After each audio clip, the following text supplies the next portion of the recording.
Hello, North America, and welcome to another segment of What's Bothering You.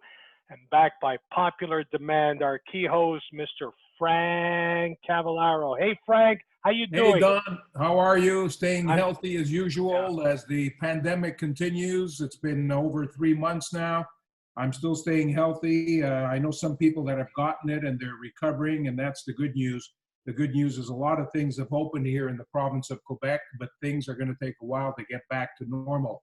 A special show tonight, by the way. If you can't call in the Zoom, we're recording the show. We're going to put it on Facebook, and you can view it anytime. Just go to the What's Bothering You group page or my Facebook page, and you can watch it. Tonight, we have a special guest. You've seen him on TV. You've seen him around the city. You've seen him in Canada. You've seen him everywhere. Mr. Sunshine is joining us, CEO of Cinema Guzzo. Vincenzo Guzzo is joining us tonight. Vince, first of all, how's the family? How's everybody? Everybody's amazing. They're all the healthiest ones. I'm the only one who's got a lower backache, and I'm not going to go into further detail that we've already discussed. So it's one of those days, you know. Been a rough 48 hours for me. It has. Listen, tell me, this thing has been going on now for 3 months. What's your feeling? How do you think the government has handled this? So look, I would tell you that the government per se, and by government, let's talk about not the bureaucrats, but the actual elected officials.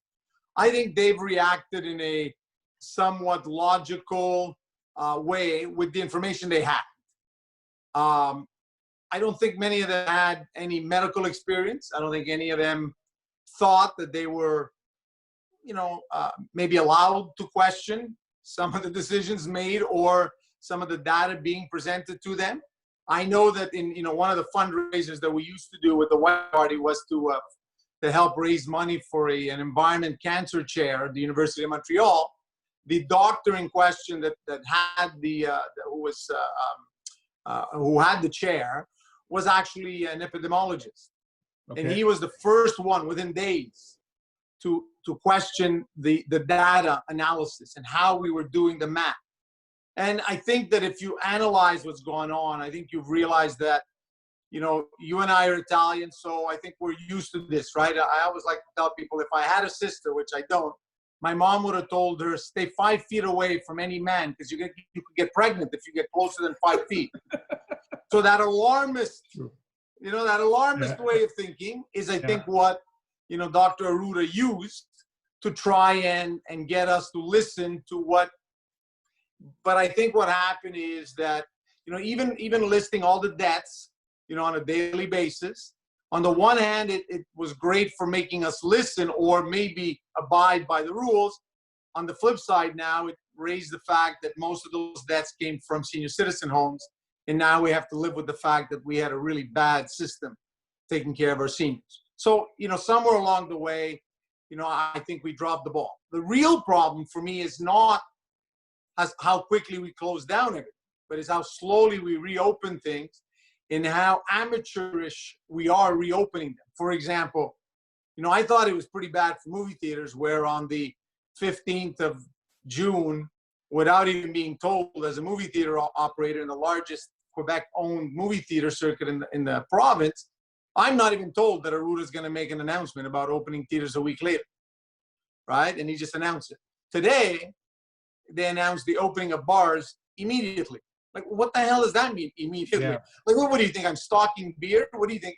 So like you're sitting there, you're saying, like, seriously, like, what do you guys, there's a disconnect, I think, between what a businessman or what a business operator is and how quickly we can turn around. And that's where I think is the only criticism that I can do to the government. It's, you guys really thought we were just going to turn around on a dime and be able to open, which is not the case. Not the case.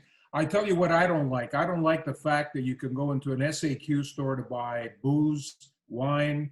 You can go buy pot, but you can't get a haircut. Now they're open. My hairdresser, I have an appointment next week. But I mean, he could have worn a mask and gloves and given me a haircut weeks ago, yet you can go to SAQ with 20, 30 people and buy some wine, which to me doesn't make sense. But getting back to the cinemas, you're now open. I'm assuming you're open. You're still open. All of Quebec's opening July 3rd. We basically told the government, F off. We're going to open when we actually have movies. And so we aligned and had the discussions with distributors to open July 3rd. The joke is that we had told the government we wanted to open June 19th, the Friday before Saint Jean-Baptiste. Yeah. Then we told them, look, guys, you can't tell us at the last minute. This was in the middle of May. When June comes along, we say, okay, forget that date anymore. We're dead now. All the movies have moved. We're moving to the 3rd of July. So then they came up with this date of the 22nd of June. You know, it's a real amateur show when it comes to that, because movie theaters don't open on a Monday. They open on Friday, right? So it's sort of an awkward thing. But you are right. I mean, it's very awkward. You know, I mean, when they shut down movie theaters, I made the comment, which got me a bit of flack. If only they had said the whole comment that I had said, I would have had less flack. You know, basically I had said, so the SAQs are open so you can get drunk. The pot stores are open so you get stoned, but you can't go watch a movie. I guess our teenage, and the following, which was cut off, was, I guess our teenagers are going to really have a hard time to change their minds or something, you know, like to do something else, everything. Yeah. And it was funny because 3-4 days later, Legault had a hot potato on his hands when all of the teenagers were not listening, and he had to plead with parents to take their parental authority and actually keep their kids at home, right? So, and that's what the whole idea was, is that movie theaters have been traditionally over time a place of familiarity and a place where people, there's sort of like there's a reference point, the movie theater, right? I'll send my kid there; he'll be safe there, right? Yeah. And so we were already operating at 50% capacity, so it wasn't as bad as it could have been, I guess. So what happens now when you do open? How is it going to be different? So what's going to happen now? First of all, we're limited to 50 people per auditorium, which means in some cases, so my 400-seat auditoriums are at 12.5%.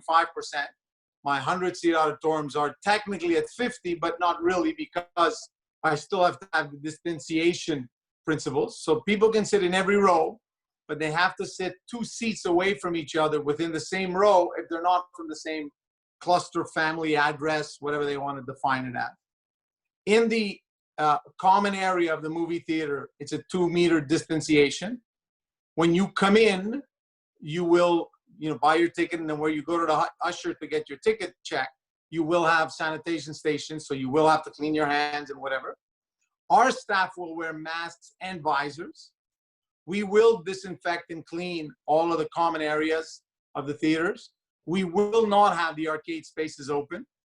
And we've divided up the theater in various groups so that there's no movie starting at the same time in the same group area, so that even if we have 50 people in the theaters, they're like divided all over the place when it comes to the lobby area. Okay, how about the popcorn and soft drinks? How's that going to work?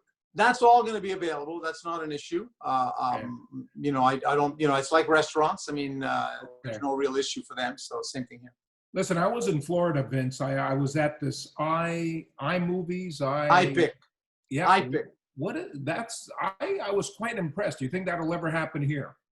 Well, I'm happy you had the chance to experience it, because they went into bankruptcy not too long ago, and I think they're just they're surviving on a thread. And this was before COVID. I mean, the concept is good. Let's put it this way: the concept. But the truth of the matter is, going to the movies remains what I would say a very popular event. It's not a Gucci or Louis Vuitton kind of a experience. So the fact of the matter is, the ticket price you paid did not cover the 4 times more expensive than it is to build a theater like that or to operate a theater like that, right? You have to remember that some of their auditoriums with 100 seats are the equivalent of a 400-seat auditorium. They didn't charge you 4 times the price to go in. I think you paid $21, not even. Yeah. That's what I couldn't figure out. I mean, this is not expensive at all. That's right. So what's interesting about that concept is, on a regular Monday, Wednesday, Thursday, where most theaters seem empty, they seem full. The problem is that when Star Wars comes out, they only get 100 people at $21. We get 400 people at $12. Yeah. Right? And 400 people at, buying popcorn, this, that, adds up. adds up more. And that's what you need, right? You need that capacity of 400 people for Star Wars, maybe 40 times a year. But if you don't have it, it makes all of the difference, right? And so that's a big problem. The other problem is those theaters work really well in high wealth areas, LA, Chicago, New York City, and somehow very big in vacation areas where there's a lot of retirement, Florida. wealthy retirement people like, Boca or whatever, Florida. I was in Delray Beach. That's Delray. There you go. Yeah. So they work, but they're having a hard time. Like I said, they're having a hard time. They filed for Chapter 11. They barely came out of it, I think, and I have a feeling that now. So put it this way: they went into Chapter 11, came out of it right before COVID, and I think COVID now will just put the last nail in the coffin. Yeah. Don, do you have a question for Vince Guzzo? Well, before we allow some of the listeners in, I want to remind everyone that this segment of What's Bothering You is being brought to you by Cinema Guzzo, with the honor and pleasure of having our CEO, Mr. Vince Guzzo, with us. And also a reminder that he's a very famous celebrity on CBC's Dragon Den. And you want to maybe talk a little about that. So with your permission, Mr. Guzzo, can we start letting some people in to ask you plausible questions? Thank you. No problem. And the question is, you want to talk a little about Dragon's Den, if you don't mind, because I like that program. Go ahead, Vince. I mean, how has the experience been on Dragon's Den on CBC? Oh, I love it. I think it's amazing. I mean, there's a lot of dynamics. There's a lot of, it's really funny because there's pitches that we see day one and pitches that we see day 21. And you can tell the tolerance level has gone down to 2 day 21. Yeah. You can tell, I got enough, You can tell that the, so when Arlene and I get together, the first 2-3 days, we're still very nice to each other. It was, how the kids, how this, by day 21, it's like, get out of my face. I don't want to talk to you. Move her dressing room the other end of the building. I don't want to talk to her. How many episodes do you guys record at once? Normally, so the way they do it is they record pitches. So it's 6 pitches in the morning, 6 pitches at night for 21 days. And then they edit all of that in a way that's why, a lot of people don't know why we're always dressed the same. Somebody said to me year one, said, for a snazzy dresser like you, I thought you'd, be bringing like a little more color every once in a while. But the whole idea is that they need to be able to patch a pitch from day 3 with a pitch from day 10 to make an episode of 45 minutes, right? So they got to go because they got to take these sometimes 30 to 1 hour pitches, chunk them down to about 10 minutes, and then put everything together so that it makes 45 minutes. So, but so sometimes they actually have more pitches than they actually need. And then they make web pitches with them or whatever, That's good. But the experience was amazing. I really liked it. Let's go to who do we have, Don, tonight? We got Fabrizio's there. We also have Angel. I've just asked Fabrizio to unmute. I've noticed he's unmuted. So Fabrizio, take it from there. Do you have a question for Mr. Guzzo? No, I'm just a fan. I just wanted to say hi, and I wanted to be part of the show and listen and learn. Yeah, I like your team, it, guys. I like your soccer team. Yeah, well, that's my team. That's my team. That's right. So I think that's the only reason Frank let me in, because I got this. We're part of the Napoli club together. There we go. Yeah, and my wife says hi, and that's it. I just want to listen and learn. I don't know. How's everybody, Fabrizio? Everybody's okay at home? Good. Everybody's good. Working from home, taking it easy. Fabrizio, I wanted to ask you, what do you think is going to happen now? Restaurants have reopened. Vince Guzzo, I want to ask you the same question. Do you think how long it'll take before we get back to near normal, Vince and Fabrizio? What's your opinion? I'll let the expert go. Because Vince, you have a restaurant, Giulietta. I mean, how long is it going to take to get things going again? Vince? I think we lost them. Did we lose Mr. Sunshine? I don't know, but all right, Fabrizio, you want to fill in while There he is. Unmute his mic. I did a long Okay. time ago. Vince, are you there? Mr. Vince Guzzo, are you there?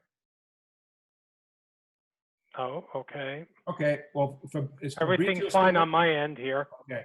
Well, if you ask me, Frank, Yeah.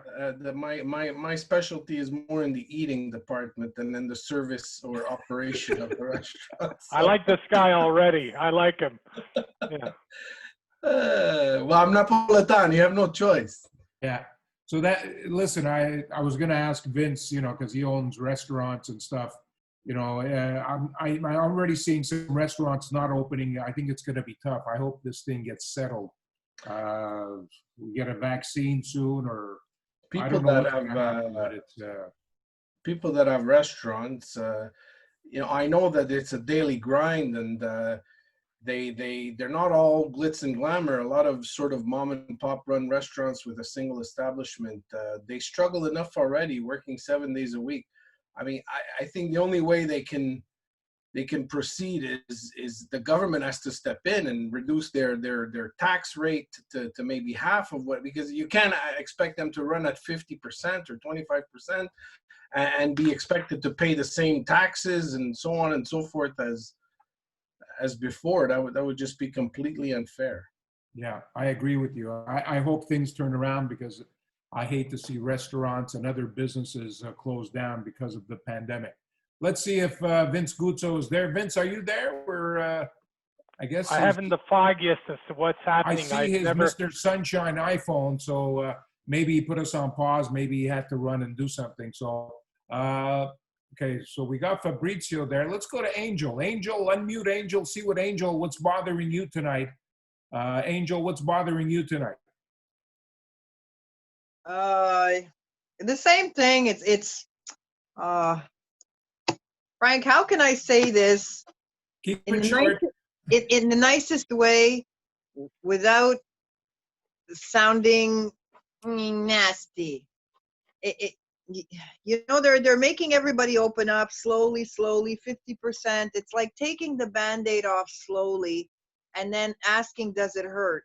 Well, yeah, of course it hurts. I think the whole way to heal is just yank the Band-Aid off, let it expose itself to air, and let's be done with it. Because we all have safety measures in place, the masks, the gloves, the washing hands, the social distancing. Why are they babying us through this process?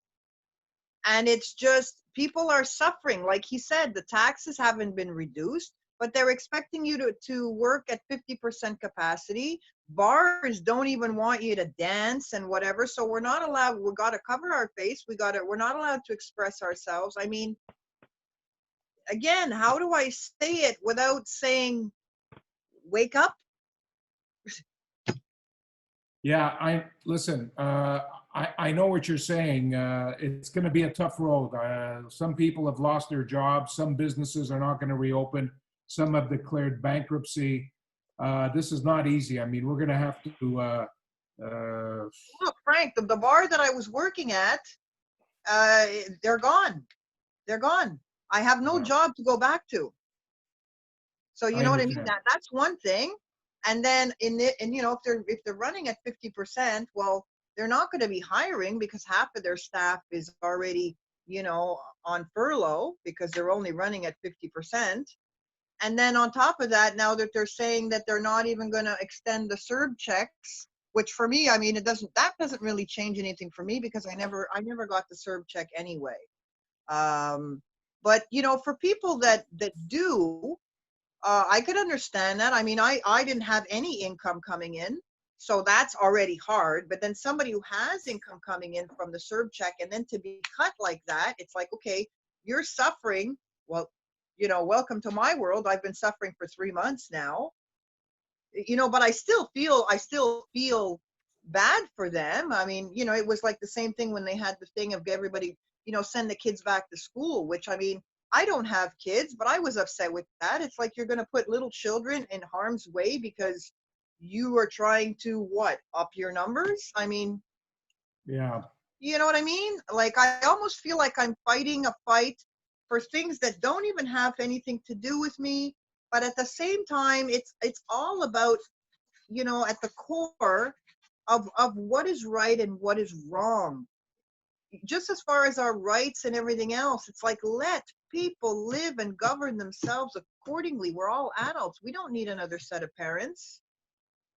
I understand, but listen, it's difficult. I mean, if we were running the government right now, you'd have to make some tough decisions, which they have since March. Some I agree with, some I disagree with. The reopening, I disagree with some reopenings. I agree with others. It's going to be tough. Like I mentioned to Vince Guzzo earlier, I can't understand why hair salons only opened a week ago when stores have been open, crowded stores, people not wearing face masks. Yet, you know, now finally you can get a haircut. I have my first appointment next week, July 3rd. So I'm looking forward to that. Let's go to Johnny. Johnny, are you there? Johnny, unmute Johnny's microphone. Let's see if Johnny's there. I got a message from Vince Guzzo. He says he was cut off. So I gave him the link to hook up again. Hopefully, Vince, if you can hook up again, I gave you the link to Zoom. Let's go to Johnny. Johnny, can you turn on your camera and tell us what's bothering you tonight? Johnny. Is he there? There he is. How's it going, Johnny? Yeah, we can't hear him. Is your mic on? No, everything's fine from my end. Okay. Johnny, we can't hear you. Johnny, we can see you, but we can't hear you. Everything's fine from our end. Okay. I'm letting Mr. Sunshine back in. Okay.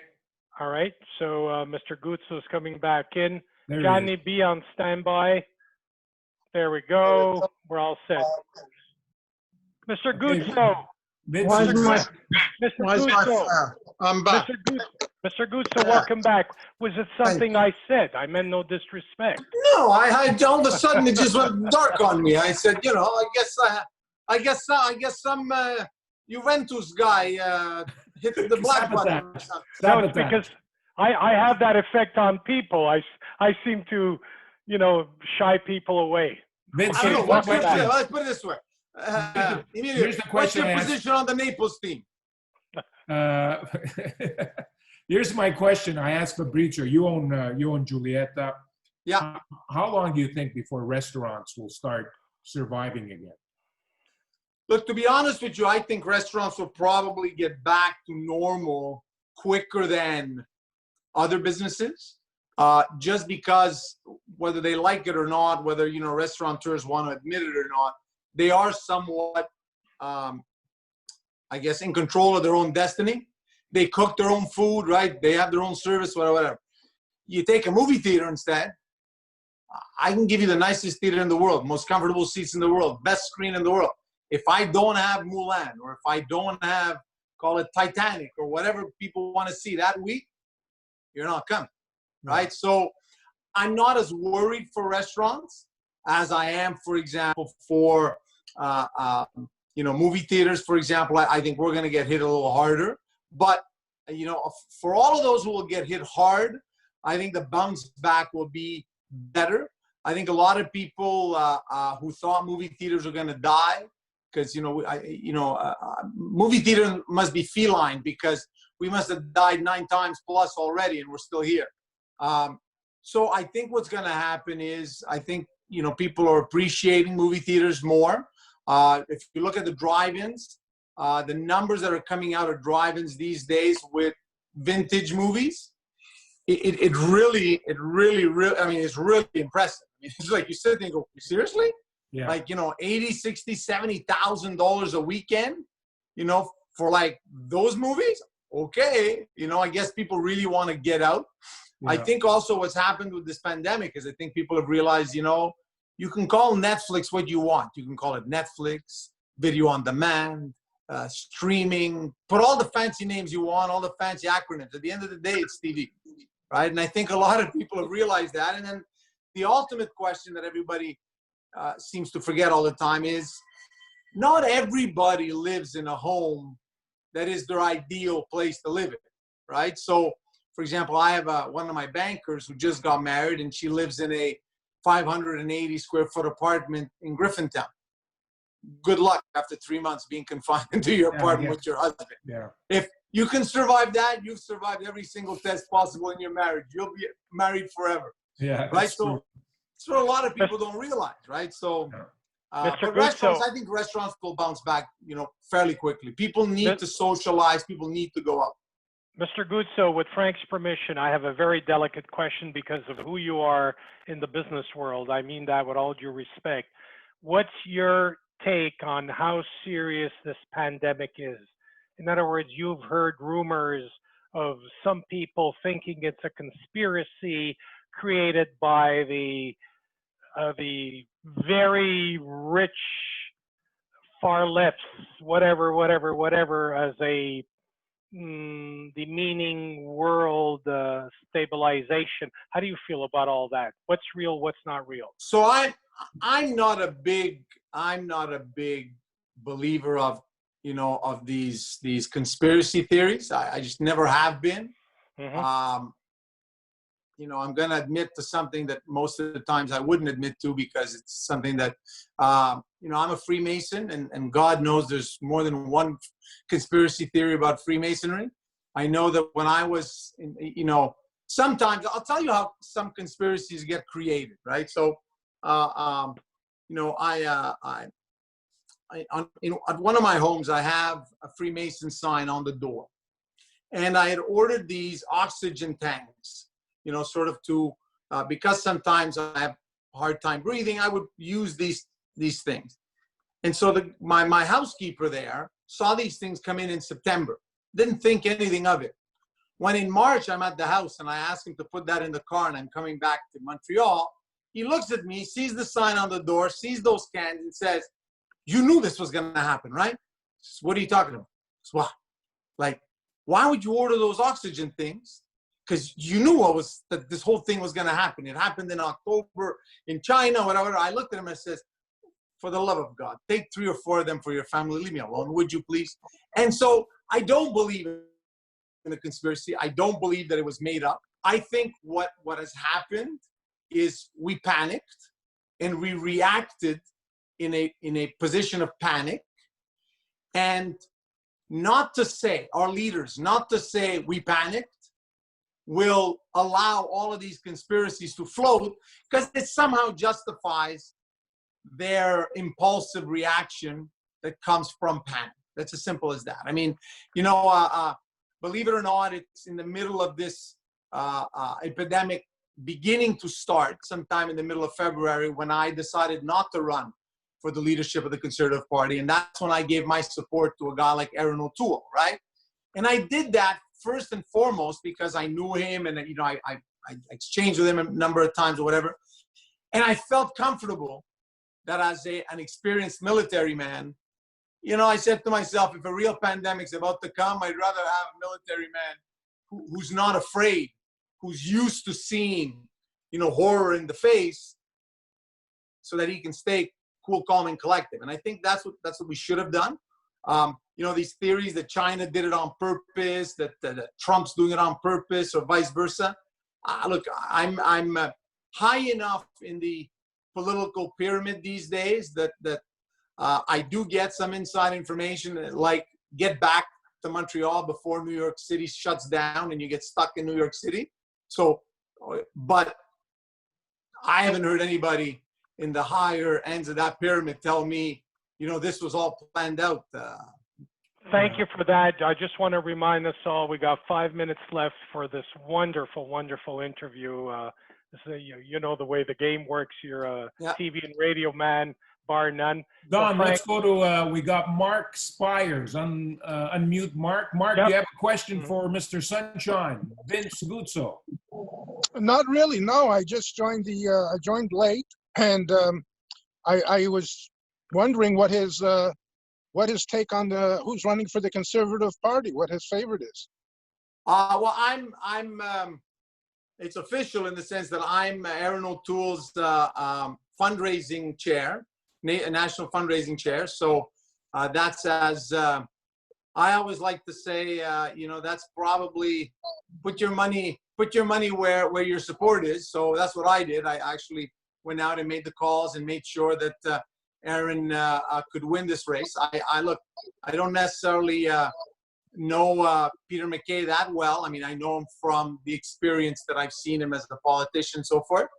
For me, I don't want to say anything bad against Peter necessarily, but for me, Justin Trudeau, Peter MacKay, 4 quarters in a dollar. It's the same thing. It doesn't change much.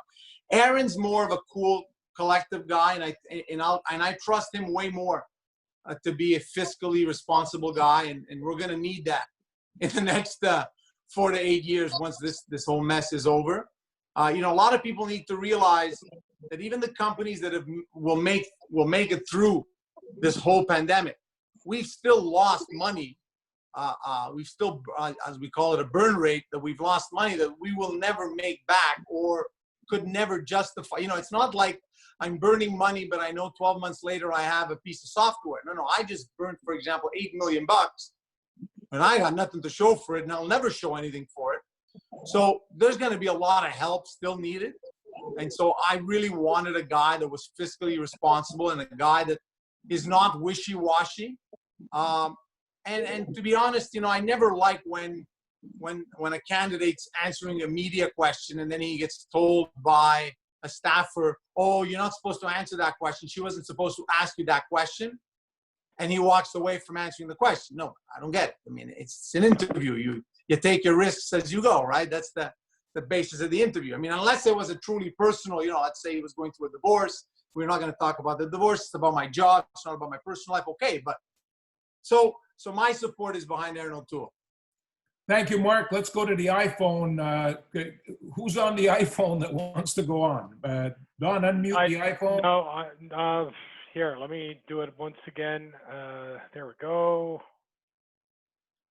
All right. So thank you for that, Mr. Guzzo, by the way. That was very cathartic from my end, knowing what you've just said. You seem like a man that's not afraid to speak his mind, even though we all know that, you got to be careful when a man in your popular celebrity position, you got to be careful what you say, how you say it, and so on and so forth, because it can be used against you and all of us. So thank you. So Don, we have about 3 minutes left. I want to ask Vince his parting words, advice for the people out there for the remaining weeks and months of this pandemic. Vince, what do you recommend? Oh, look, guys, I think we need to push to go back to normality as quickly as possible. A new normality. Wash your hands, be careful, wear a mask if you can. I mean, there's no reason for you to be obligated to wear a mask. I think it's just common sense. I always have one with me. When I go do the groceries, I put my mask on. It's not a problem. At first, when I leave the house with the mask on, I'd say, geez, what image am I giving people? Like, am I really telling them to be this scared? Then I realized the responsibility I had as a somewhat celebrity, and say, you know what, maybe I'll wear the mask. Maybe it'll encourage other people to do so, and not everybody's going to think I'm crazy. And ultimately, I think now, it's become more of an acceptable thing. We'll be, look, in our theaters, we've ordered masks, reusable masks, and we'll be selling them for, at I think $3, not more than that, for anybody who wants to have, reusable masks and whatever. I think we need to just keep the course and realize that second wave or no second wave, I mean, we need to be careful. And to be honest, I mean, if there's something, if there's a big secret out there that not everybody wants to accept yet, is that the WHO will declare this by September an endemic, which means that it will be considered call it a pandemic that you have no choice, but you will have to live with. The same way we live with the flu, the same way we live with meningitis, the same way we live with AIDS. It's just one of those things that we'll have to live with, and so forth and so forth. So we'll get used to it. We'll work around it. Hopefully we'll have a vaccine. But on the flip side, everybody needs to realize that if this is a learning flu-like disease, then every year it's a different vaccine, right? So we're going to have to find a way around it. I have a closing statement for Mr. Guzzo. Once again, from the bottom of our hearts, thank you very much for being on our show. and kudos to you and everything else. And by the way, I'll gladly do your groceries in exchange for some free movie tickets. Perfect. Thank you very much, guys. Thank you for Vince. having me, and invite me whenever else you want. Hopefully I'll feel better the next time. My back's killing me today. That's why Thank I'm you, sitting Vince. on the bed. Mr. Sunshine, CEO of Guzzo Cinemas, thank you very much. What's Bothering You? We do this every Thursday night, and we put the show on Facebook so you can watch it anytime. If you couldn't get on tonight, we apologize. Stay safe, stay healthy, and we'll talk to you next Thursday at 9 o'clock. Thank you very much, Vince. Stay safe. Thank you. Bye-bye. Thank you, Frank. Thank Bye-bye. you, Emilio.